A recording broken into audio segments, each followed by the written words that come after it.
with no further ado, Dr. Hogan, thank you so much for coming.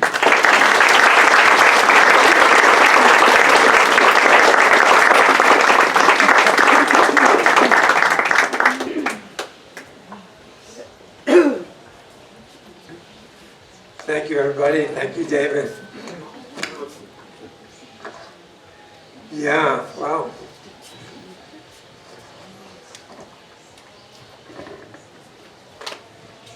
Hi, Alicia. Yeah, Alicia is my standby.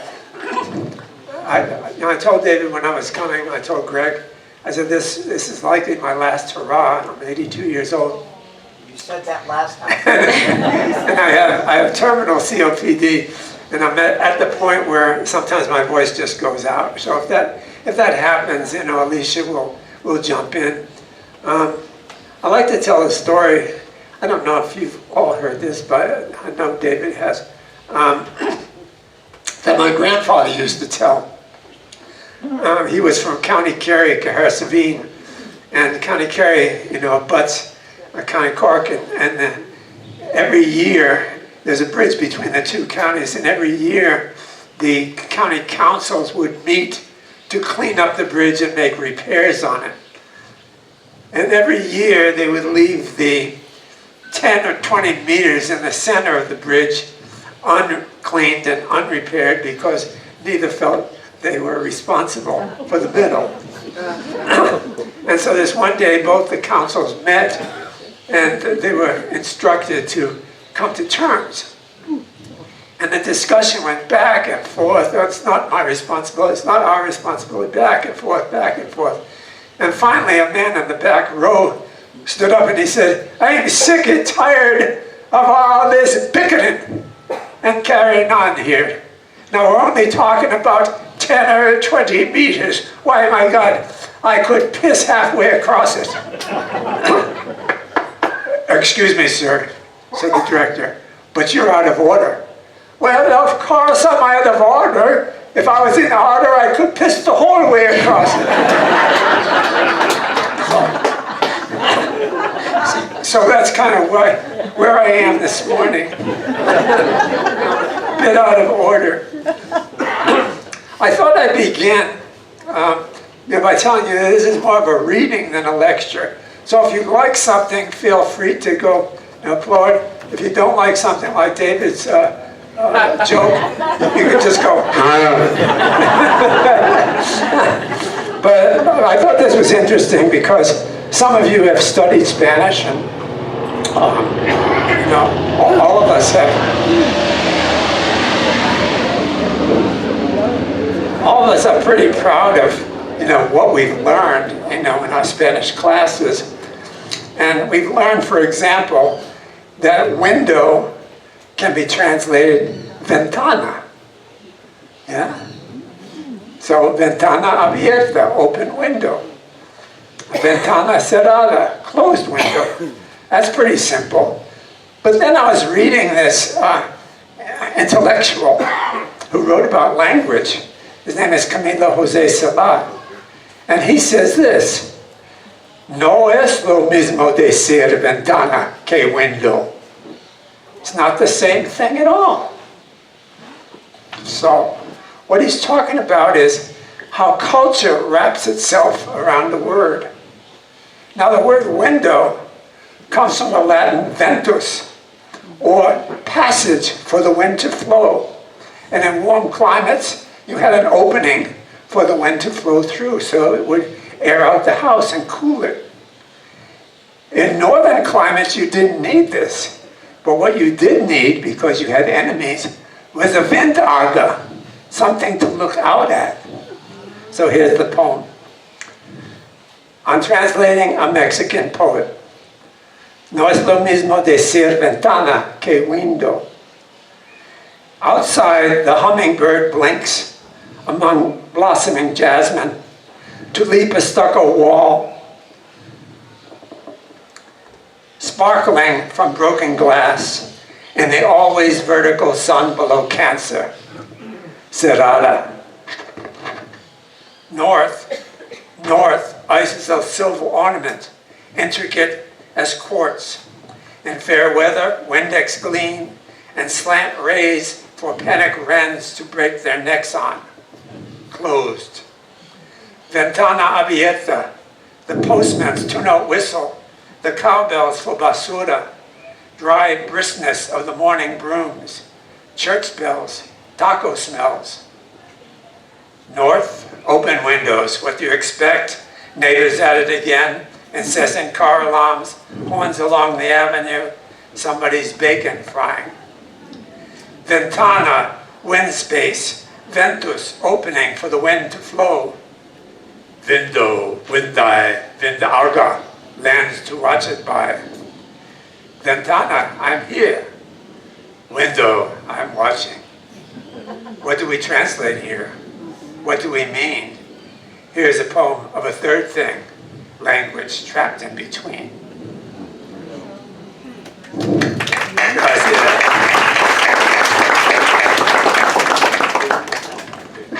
This is a poem I wrote when I was in my 50s.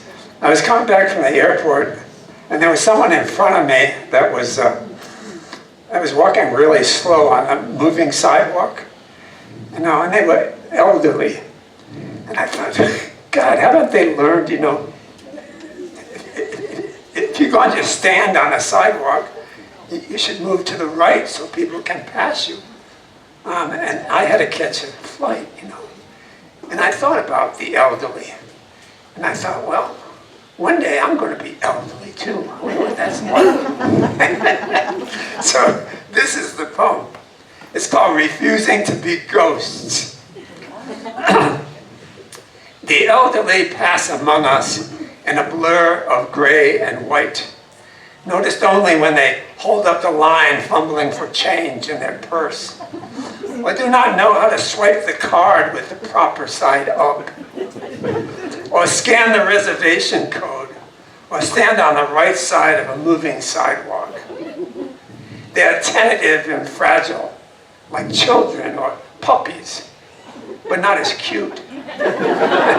So they do not call forth our tenderness. We wish them out of the way with their shuffling steps and inane questions and their garrulous complaints. Each day they become more irrelevant, which is why they cling to their houses, their faded photos, their view of the world. It is why they annoy those closest to them with imperious demands. They're refusing to become ghosts. They are saying, we are here, watching your progress. But we see them only from the corner of the eye. Their presence barely registers. They are too much like our own shadows of wistful regret that accompany us on every journey. They are the substance of who we are, really. After youth and fashion, position and power are stripped away, and we are all immigrants in a country whose customs we do not fully know, whose language we learned imperfectly, which now confounds the tongue.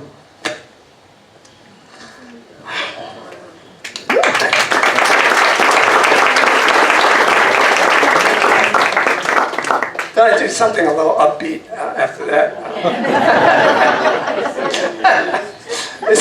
This is one of my favorite pieces. It's one of two pieces that have been translated into Serbian.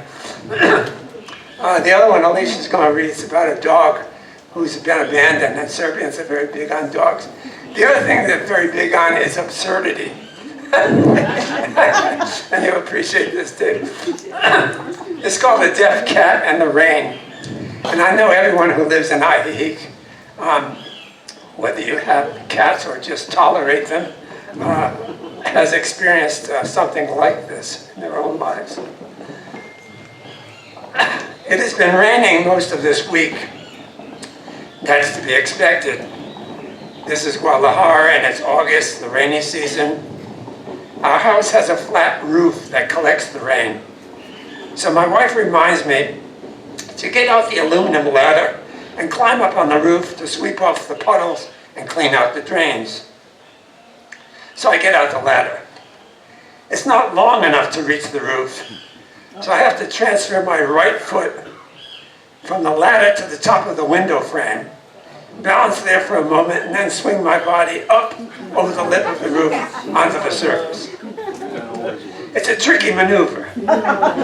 Probably wouldn't be a big deal if I was 18, but it's been more than 4 generations since I've been 18, and it takes some doing.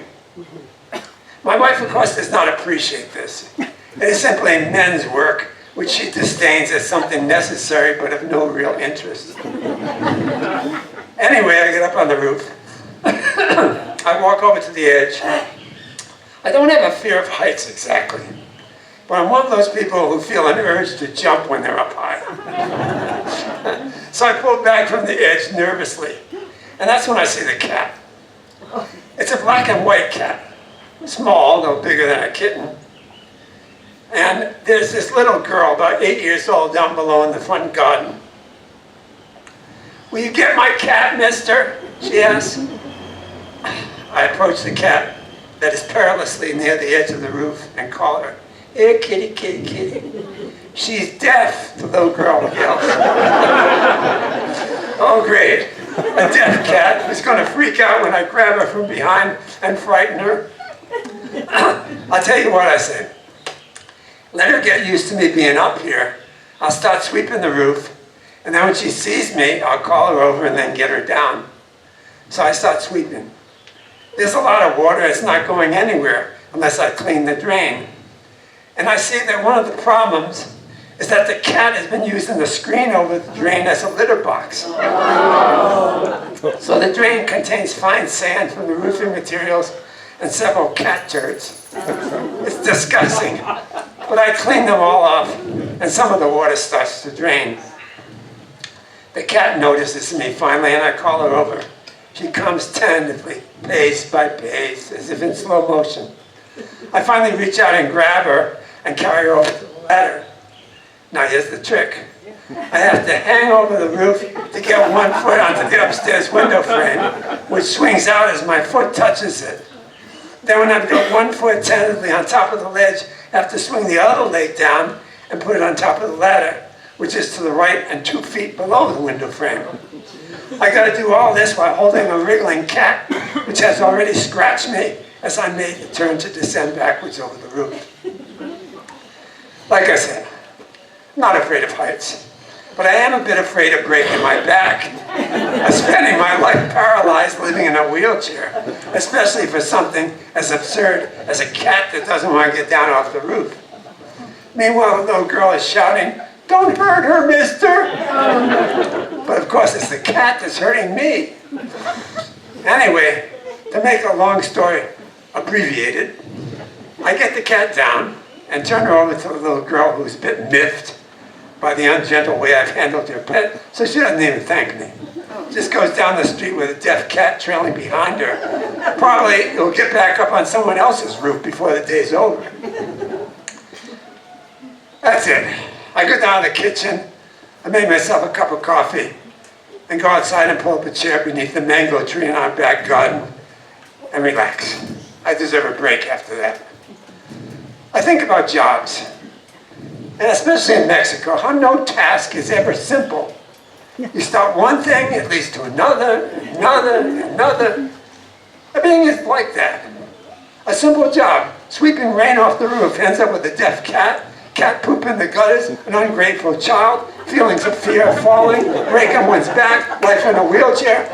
It's exhausting, really. So now, my wife looks out the window and sees me sitting under a mango tree, doing nothing. There's water still dripping from the ceiling into the bedroom, she says. When are you going to finish sweeping the roof? Every weekend, it's the same damn thing with you. No matter what little thing I ask you, it's always such a big deal. What's the problem now? Well, you and I know what the problem is, right? You set out to do a little job, and it turns into this incredibly complicated task, which involves life risks you didn't expect to assume when you began.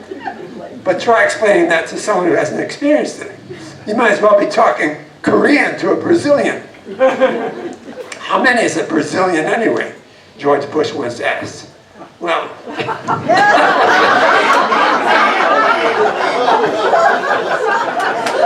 You'd probably be able to communicate better with George or a Brazilian than I can with my wife some days. Anyway, I love her. We've been married 36 years. But, I sit there drinking my coffee. I don't bother to answer. Did you hear me? She yells. Yes, ma'am, more. I heard you. A Brazilian times, I think, to myself. Now, I look out at the roof, and I wonder what could have possessed me to climb up there anyway. This is not a job for an 80-year-old person. I have no business climbing up on the roofs like a kid. I'm a retired professor. I should be doing just what I'm doing right now, sitting here beneath a mango tree in my garden, thinking about things, contemplating life, not risking life and limb to sweep rainwater, climbing up and down ladders. Anyway, I get up. I go out to the front where I parked the car. Maybe I could take a long ride in the car, get away from a while, and have some peace and quiet. But no, there's a cat stretched out on the hood of my Dodge Neon. It's the same cat. I try to shoo her away, but she's deaf and doesn't hear me. Perhaps she could read lips, but she's facing the wrong way. My wife comes out.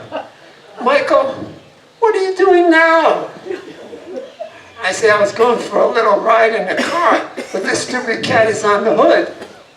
The cat is deaf, I think. Yeah, deaf like you. Only hears what it wants to hear. I'll just wait here until you get back up on the roof. So I get back up on the ladder. I make the perilous swing over to the top of the window frame and then onto the roof. I look out over the edge down at my wife in the foreshortened courtyard below, and then down at the couple walking along the street on their way to the park. We used to be a couple like that, taking walks, discussing the future. Now the future is here. Me sweeping rain off roofs, cleaning gutters, talking to deaf cats, her being critical and self-righteous. I walk closer to the edge. I've always had this feeling, this strange compulsion to step off into space. I know I can't fly. I know I would go crashing down with broken bones or crushed vertebra like that actor that played Superman. Still, some days the temptation is strong. Just one little step into empty space.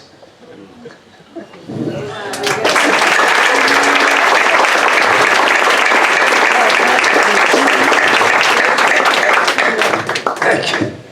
Thank you. Okay, the next piece I'm going to read is, this came about because someone at McDonald's ordered a cup of coffee a few years back, you might remember it. And yeah, they got burnt, second-degree burn. And they sued McDonald's because, you know, we didn't know coffee was hot. And they won the lawsuit. McDonald's paid them like, $1 million. And I thought, oh my God, people really expect that life is well planned and orderly and you get a warning and every time you do something. And I thought how absurd that is. And I thought I'd write a piece about the absurdity of it. And this is a piece, it's called flash fiction, which means it's very short, like 2 pages. It's called The Tiger. You are in an elevator. The doors close.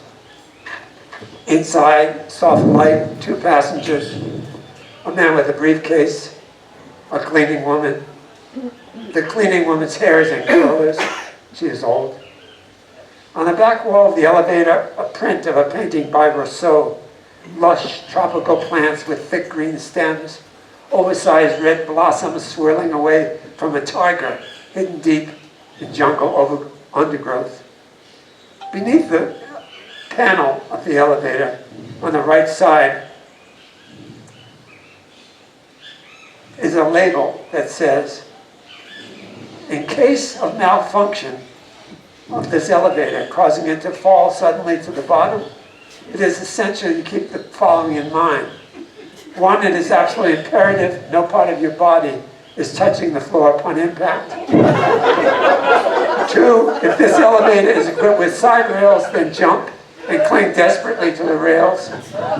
Three, if this elevator is not equipped with side rails, use your luggage to cushion the impact. But you are in an elevator and is climbing steadily towards the top. There's a stop on the 12th floor for the man with the briefcase. Another on the 30th for the cleaning woman. But you are going on. Half-remembered stories of elevators crashing, burning buildings, planes screaming into skyscrapers are buried somewhere back of your next appointment, behind the birthday gift for your grandson or the house payment. And suddenly, at the 35th floor, the elevator slows for a stop. It shudders briefly. It hangs in space, suspended by fraying cables. It shudders again, and the cable snaps, and smoke and the smell of grease and rubber fill the car as the brakes fight frantically to hold, and then it plunges down, and there is no sound but the rush of your blood and the high scream that escapes like a whistle, and the flow of the elevator is leaping out from beneath you as you remember. It is essential, absolutely imperative, in case of malfunction, no part of your body touching the floor upon impact. This elevator is equipped with side rails, cling desperately. This elevator is not equipped with side rails, use your luggage. But there are no side rails, and you have no luggage. So you try to jump, but you cannot. Your feet are planted in steel and concrete. They cling desperately. Red flowers grow in your brain. An educated person at home in the city, you met your obligations. Your life was well planned and orderly. Surely there is some mistake. There should have been suitcases, handles.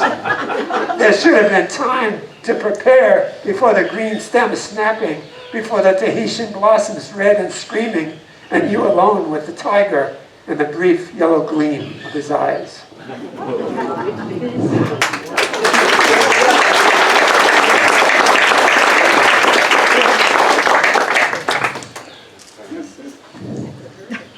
Is anyone here a quilt maker? No? My wife is a quilt maker, among other things. And one of the things she does is she gets scraps of cloth from all kinds of different things, from kids' jeans, from grandma's quilts, from mom's old wash rags, from dad's shirts, different things. And it's really interesting how the colors combine in really interesting ways. So I was thinking about that. The other thing I was thinking of, have you ever rubbed your eyes when you're tired and you see kind of red, different colors and stuff? And I was thinking about that. Anyway, this is called great-grandmother's eyes. Take this pen on your desk, for instance, or that chair by the window. Narrow your eyes until you see 2 chairs or 2 pens. And sometimes this can be done only at night when you're quite tired. But once you see 2 of the objects, say the chair, focus back to 1, then 2. Do this several times, and the chair will waver. It will ripple like cards being shuffled. Do not become frightened and make the mistake of holding to the belief that the chair cannot become other than itself. Instead, flow with what you are seeing. Let your mind accept that the chair is not a chair, but a combination of light and motion that occasionally congeals into a chair and then leaps apart into a frenzy of wood and fabric or ripples of dune grass from an offshore wind. The pattern of the upholstery swirls. It becomes the color of your iris. It becomes brown with flecks of green, of gold. It becomes light, which is the sun, which is the color of the blood inside your brain. And the pattern of your chemistry will change too with the light, with random combinations of molecules leaping synapses, with letting go and flowing with the chair, and the way it moves until there is no chair, but only you dreaming of one, which is first of all 2 chairs, then several, then your grandmother's dress, and she's wearing a print dress. And then your grandmother's mother, whom you never knew, but whose eyes were hazel or sometimes brown, depending on what she was wearing. And there were, your grandfather remembered, brilliant flecks of green, of gold in her eyes.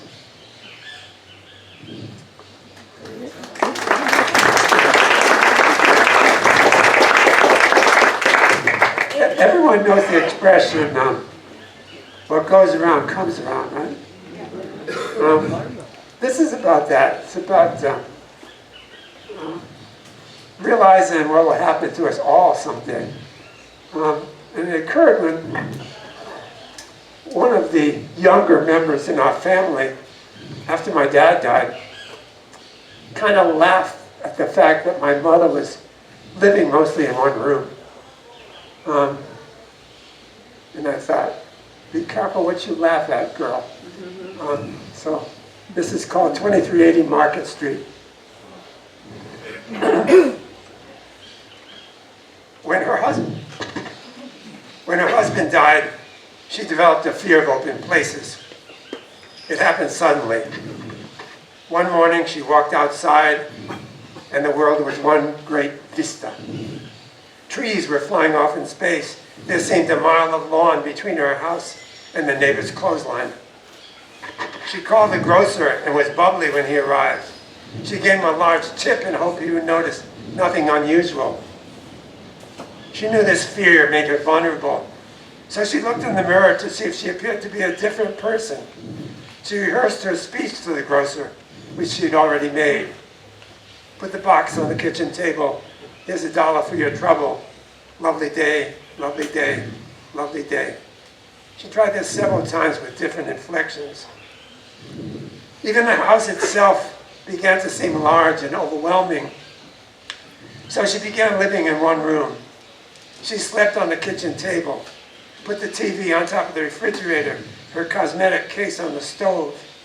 And the days began to run together like a pack of Alaskan wolves trying to elude the light plane, the scope of a carbine.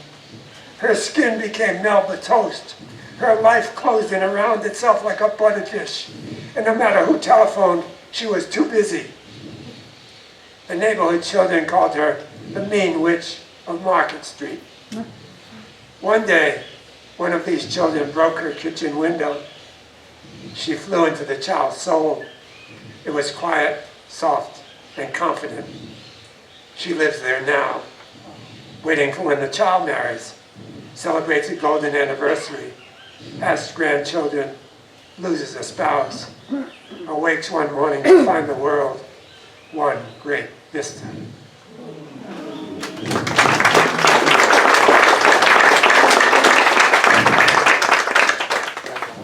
Yeah, 10 minutes. Okay, I think it's time to let Alicia read. Are you sure? You're having a very good time. Alicia, you want to read the dog one or you want to read the... Sure. Okay, this is, I say, oops, sorry, real quick. Is my mic still working? No. I think so. Yeah? No. No. Can't hear you. Too far from the mouth. Yeah? Hello, hello? No, it's not on. Not working.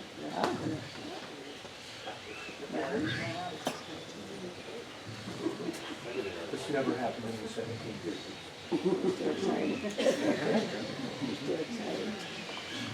Yeah. Okay. She's going to read a short piece about an abandoned dog, and I think that's important to share because we've seen them all around our Heek, and we know that there's some horrible stories, and this is kind of one. But just a reminder to keep your eye out for dogs and treat them kindly.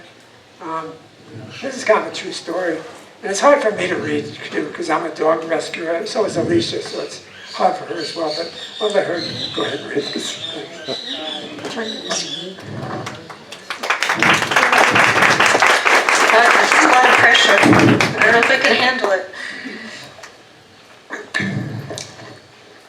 alone and left behind. I am in the back of a taxi headed for Guadalajara Airport. The early morning mist and smoke from burning fields hang heavy in the air. There's a choking smell of raw sewage which fills the car as we head toward the airport turnoff. As I turn in my seat to roll up the back window, I see a gold and white collie tied to a chain link fence, barking frantically. I am too far away to see her eyes, but I imagine them. The irises rolled up, the whites panic-filled, searching desperately for the rescue that surely must come. It is a well-groomed dog. I can see that much as we slow for the exit. It is not the mixed breed dog of the poor, and it is held by a steel chain, not by a fraying rope. Probably the pet of a middle-class family who, when the father got his new job in another town, decided to leave the dog behind. Within seconds, I have lost sight of the abandoned collie and the cab turns into the airport's departure lane. I get my boarding pass, go through security, and then sit down and open up the laptop, but I cannot focus. I take out a paperback from my carry-on, a collection of short stories by T.C. Boyle. I read one about a family that has too many things. The house is overflowing with antique furniture, with books, with knickknacks, with a double set of silverware. The husband hires an organizer who orders them to move out while she inventories the contents of the house. The couple returns to an empty house. Everything has been auctioned off except a few bare essentials such as a bed, a stove, a refrigerator.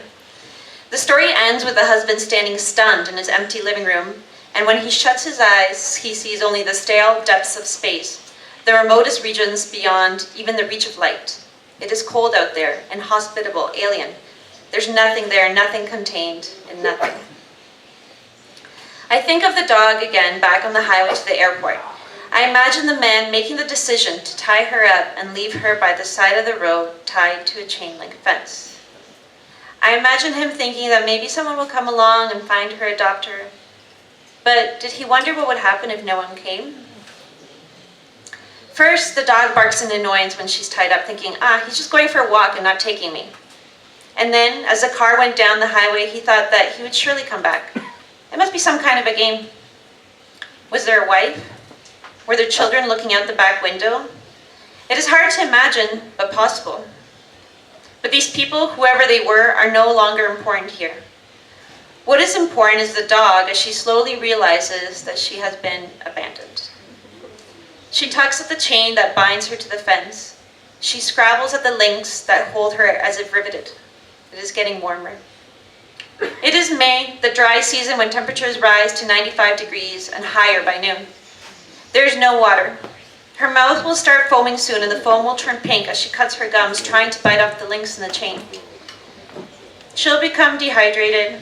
Her bark, now loud and vigorous, will turn hoarse and weak as in desperation she pulls her neck against the chain, rupturing the trachea, tearing the skin. Still, she will survive until nightfall. By then, the air will be cooler. Her face will be mottled with foam and blood. Her coat will be covered with grime and highway dust and grease. Insects will be at her. The red army ants will be eating away at her underbody. Flies will lay eggs in the soft tissue of her ears, and knots will be in her eyes.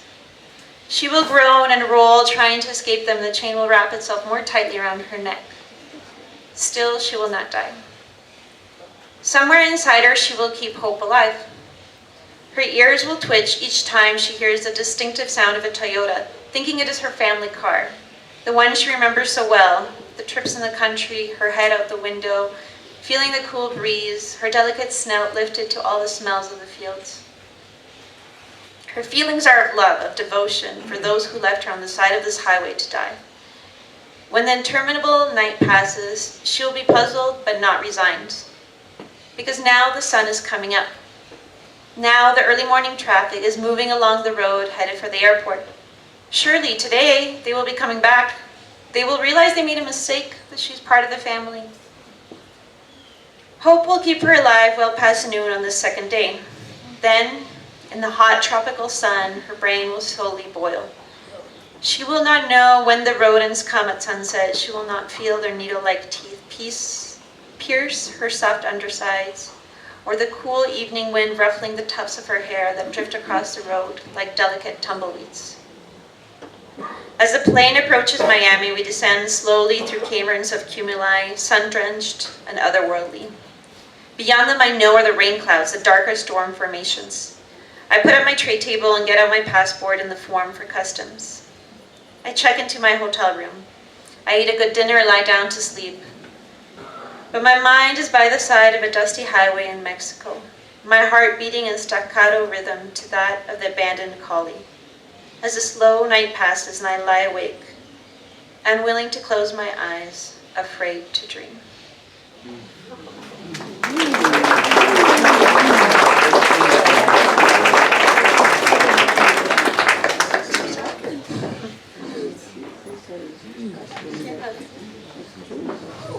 Yeah, that was tough. I noticed 3 people walked off.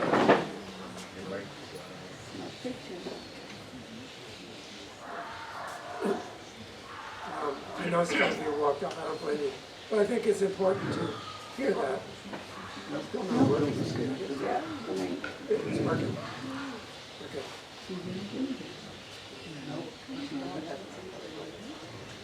I'm going to...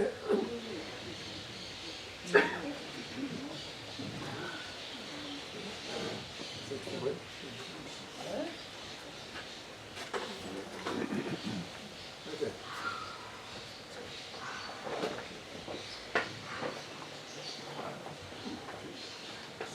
Yes?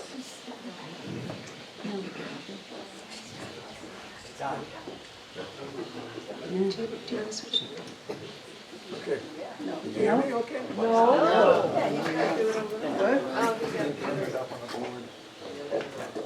Testing. Okay.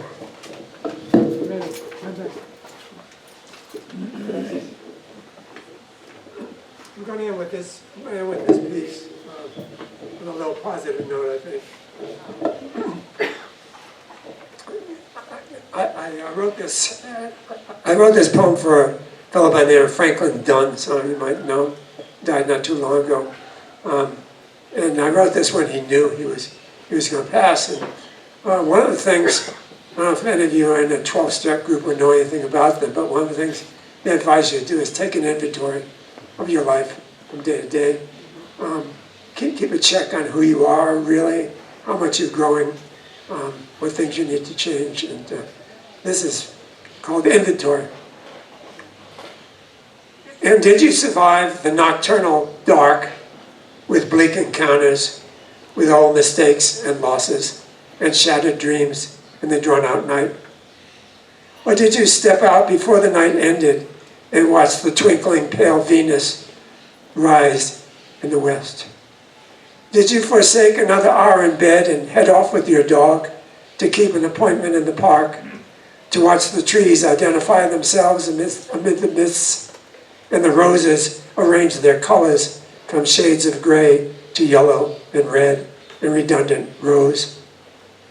Did you escape the blaze of self-righteous reaction to the morning news and resist the weave of partisan rhetoric that erodes reason? Did you remember to relish that solitary hour in the late afternoon when the hummingbird returns to its nest? Did you remember to neglect yourself for the love of a child, or spend an hour with an aging parent and no regrets? Did you decorate your day with smiles?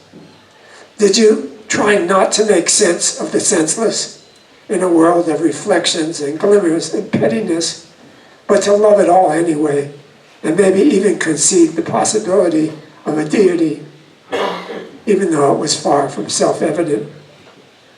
Did you discover at the end how extraordinarily intelligent you are, and how incredibly stupid?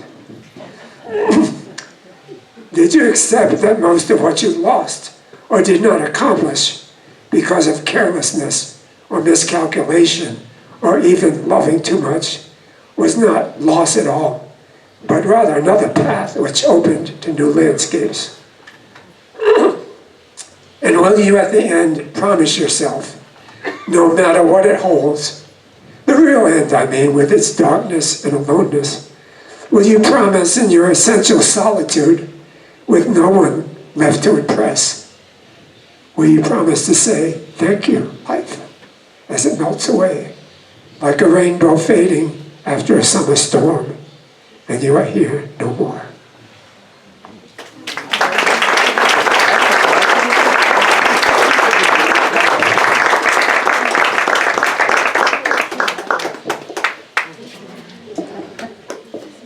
That was not a lighter note.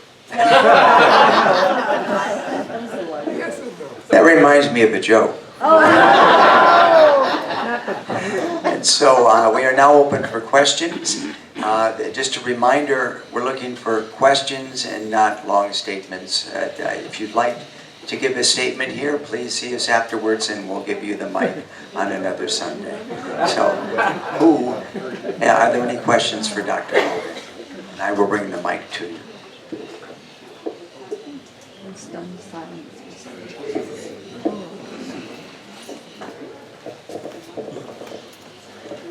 Thank you, Michael, for visiting us here Lakeside. I wonder if you could talk a little bit about your years teaching at the American School and some of your reflections on multiculturalism specifically and how that institution, the American School, teaching in an English language to families, the majority of which were culturally and by nationality Mexican, some of the things you discovered about how children learn in a multicultural setting.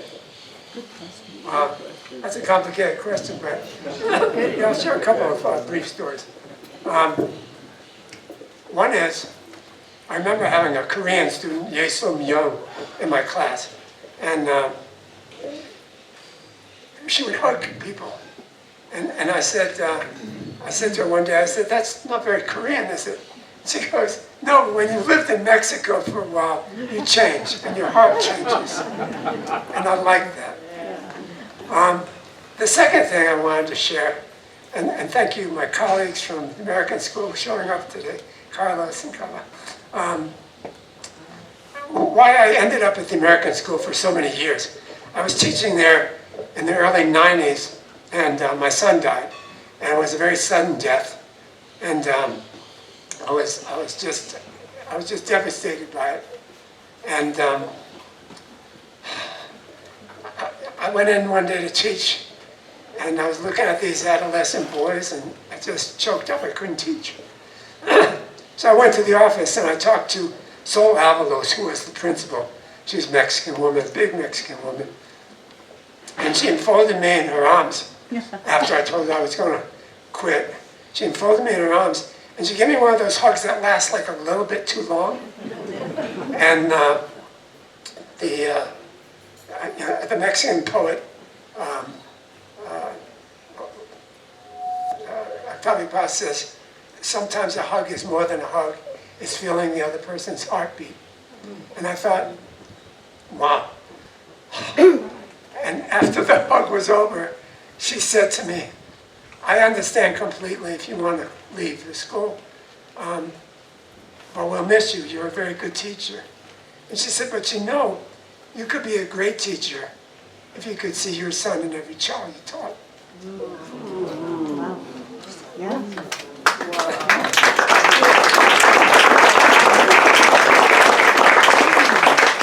So anyway, that's why I'm still here after 30 years. The other thing I want to say about this book is that one of the things I decided, in gratitude for that gift, was that I would give back.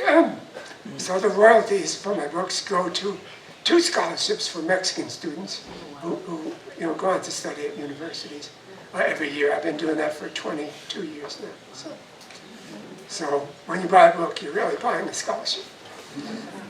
Wow.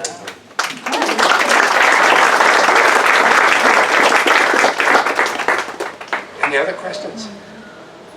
I know there are lots of poets out here. And I often think, it's great if you're published by the Paris Review or whatever. Just that it's great if you're Keats or Shelley or Byron. But there was a poet who was none of these. His name was Leigh Hunt, and I'm sure you've never heard of him. Maybe 1 or 2 English majors may have. But Leigh Hunt was a contemporary of all these famous Wordsworth, Keats, Shelley, Byron poets. And he wrote 2 poems that are in every single anthology. Best American Verse, Best English Verse, World Poetry, whatever. One is called About Ben Adam, you might have heard it. And the other one is called Jenny Kissed Me. Do you know it? Yeah. Once everyone has heard, I love this poem. It's a haunting poem. And it describes a time when he goes to his editor's house, and the editor's 5-year-old daughter runs up and gives him a kiss. And he's in his 80s. And it goes like this. Jenny kissed me when we met, jumping from the chair she sat in. Time, who loves to get your sweets in your list, put that in. Say I'm growing old. Say that youth and wealth have missed me. Yeah, say I'm growing old. But say, Jenny kissed me.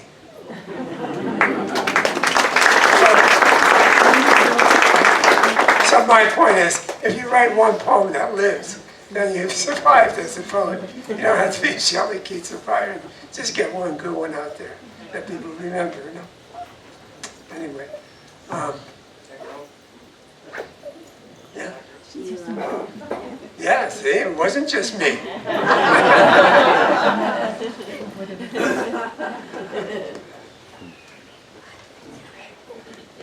The switch, he does that. I know. Dr. Hogan, your last story dealt with someone at the end of his life with gratitude. Yeah.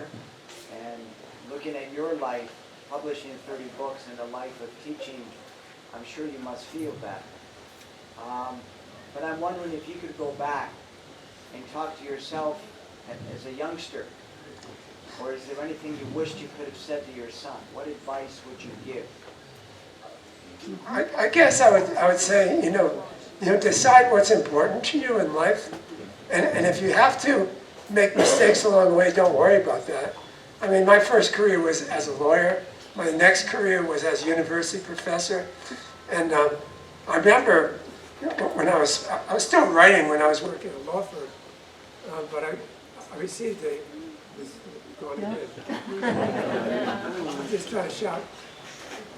But I received the National Endowment for the Arts to go to universities and talk about writing. And I was at the University of Arizona, and I gave a class, and the professor